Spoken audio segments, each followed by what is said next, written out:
네, 안녕하십니까. 10월의 마지막 날, 10월 31일 날 김능구의 대선 진단입니다. 지금 대선 D-5시기를 앞두고 지금 이 새 후보 진영에서 굉장히 이제 마지막 어떤 그 1라운드를 벗어나서 2라운드 본선 전까지 있던 세력 구축에 지금 이제 모두 힘을 쏟고 있는 실정입니다. 먼저 박근혜 후보는 이제 그 당 선대의 어떤 내용과 과거사 논란에서 이제 벗어나서 국민 어떤 대통합을 가지고서 선구수를 지금 이제 가지려고 하죠. 그래서 조직을 갖다가 이 선진통일과의 통합이라든지 합당이 뭐 사실상 흡사합당이죠. 흡사합당이라든지 많은 어떤 그 중도층의 인재까지도 이 영입해서 뭔가 국민 대통합의 그림을 그려내고 뭐 정치 세선이나 대선 공정에서 무슨 선구수를 던진다. 지금 뭐 개헌을 갖다가 제기할 것이다. 뭐 이런 이야기들이 나오고 있습니다. 근데 과연 이 국민 대통합의 진정성을 국민들한테 인정받느냐? 그리고 지금 개헌 등 어떤 정치 쇄신이나 국가 쇄신 부분에 있어 가지고 거기에 대해서 정말 이 유적절한 어떤 이 정책을 제시하느냐? 이런 문제에서 상당히 그 평가가 이루어진다 볼 수 있겠습니다. 반면에 지금 야권은 이제 그 후보 단일화에 사실상 본격적으로 시작됐다고 봐야죠. 예. 그 안철수 후보 측은 11월 11일 날 대선 정책 공약집을 갖다 내놓고 그때까지는 이 어떤 정책을 마련하고 국민과 그걸 공유하고 나누는데 전력을 쏟겠다. 근데 사실상 지금 현재 후보 등록 전으로 치자면은 그 10일 이후에는 보면 한 보름 정도가 남아 있습니다.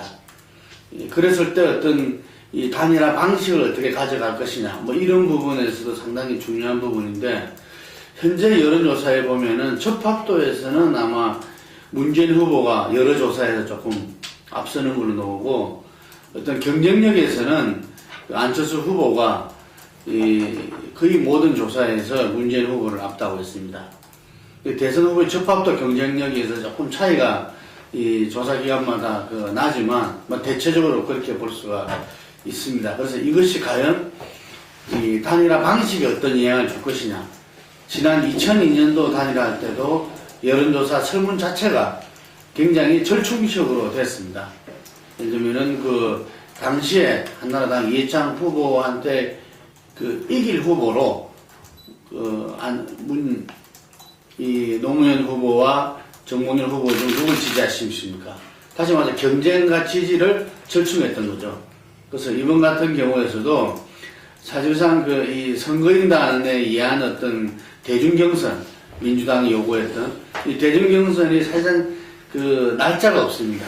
예, 날짜가 없고 선거인단 모집이라든지 또 지난번 민주당의 그 대선 후보 경선에서 모바일 자체에 여러 가지 그 문제 아닌 문제가 드러남에 따라서 이 안철수 후보 측에서는 받지 않을 가능성이 큽니다. 그렇기 때문에 TV 토론 후의 어떤 여론조사 방식이 가장 지금 예측 가능한 방식이 아닌가 하는데, 그때 여론조사는 조사 시간, 그 다음에 설문지, 설문 내용, 이런 부분에서도 어떤 그리고 역선택의 가능성, 이런 부분들도 상당히 깊이 있게 논의하고 협의하고 합의해야 될 부분들이 많습니다. 그래서 제가 생각할 때는 아마 11일부터 시작을 한다고 해서 아마 그로부터 한 2, 3일 정도 이후에 본격적인 서로 만남을 해서 한 4, 5일 정도 엎치락뒤치락 하다가 그 후보 등록 직전에 어떤 여론조사로서 후보 등록 때는 한 후보로 되지 않겠는가. 물론 이것이 민주당 입장에서는 후보 등록이 안 됐을 때 정당 보조금이라든지 그리고 문재인 담쟁이 펀드 문제라든지 이런 문제, 그건 지역적인 문제고 오히려 그건 새누리당에서 끌고 붓을 만드는 식이 되지 않겠나 이런 생각이 들고요. 그래서 지금 현재 야권 후보 단일화는 이제 본격적인 이 시작의 종이 울렸다. 지금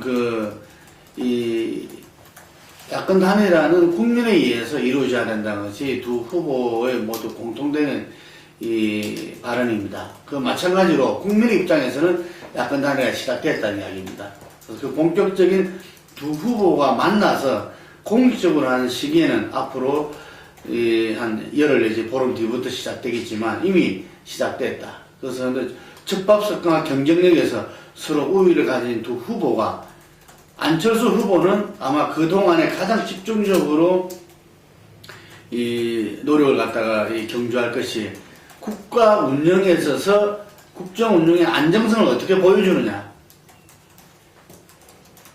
예를 들면 참신성으로서 기존 정치에 대한 불신과 레드카드 속에서 어떤 대안으로서 안철수 현상과 정치인 안철수 후보가 나왔다면 이제 그 안철수 대통령으로서 보여줄 이 국정 운영에 대한 그 안정감을 갖다가 이 기간 동안에 이 국민들한테 어떻게 보여주고 그 부분에 설득력을 갖는가. 그래서 제가 듣기로는 어떤 구체적인 정책 프로그램들이 준비되어 있고 그 부분을 감당할 수 있는 인재들의 영입, 그리고 그것을 이 대선도 치러낼 수 있는 어떤 전국적인 포럼 조정의 어떤 완성, 이런 부분들이 지금 이 앞으로 한 열흘 동안에 집중되어진다고 합니다. 반면에 그 문재인 후보 같은 경우에서는 어떤 그 민주당의 어떤 기존 정당, 기존 정치의 어떤 쇄신 부분들을 좀 보다 더 강력하게 가져 나갈 것이고, 그리고 어떤 이 진보개혁 진영의 어떤 이 지지층의 어떤 결속 작업들, 이게 강조점을 두지 않나. 그 연장선상에서 그 호남 민심을 갖다가 획득하고, 호남 민심을 안철수 후보와의 어떤 경쟁 속에서 우위를 장악하는 것, 이런 부분들에 포인트를 두고 하지 않나 싶습니다. 그래서 앞으로 어떤 면에서는 단일화는 보름 이후에 시작되겠지만, 지금부터 국민 속에 던져진 단일화는 앞으로 열흘간에 상당히 국민의 어떤 판단이 결정되지 않나, 이렇게 봅니다. 그래서 앞으로 박근혜 후보의 어떤 국민 대통합 속에서 100% 대한민국에 대한 어떤 진정성을 인정받느냐, 본인이 늘 이야기하는 미래로 나아가자는 부분들에서 중도층 젊은 친구들한테 수도권 지역에서 어느 정도 호응을 받아낼 것이냐. 최소한 3대7이 6대4 정도는 돼야 승부를 걸 수 있지 않나, 이래 보고요. 단일화는 그 시너지 효과가 과연 나타낼 수 있느냐. 단일화 지수를 2라고 봤을 때 1.9 이상은 돼야만이 이기는 거거든요. 무조건 단일화돼서는 이길 수 없다는 것이 드러났던 거고, 그 속에서 어떤 젊은 세대들의 투표율 정대가 이루어지는 정말 승리하는 단일화 될 것인지, 앞으로 열흘간에 기본적인 어떤 승부가 나지 않겠나, 이래 봅니다. 네, 오늘 여기까지 하겠습니다. 감사합니다.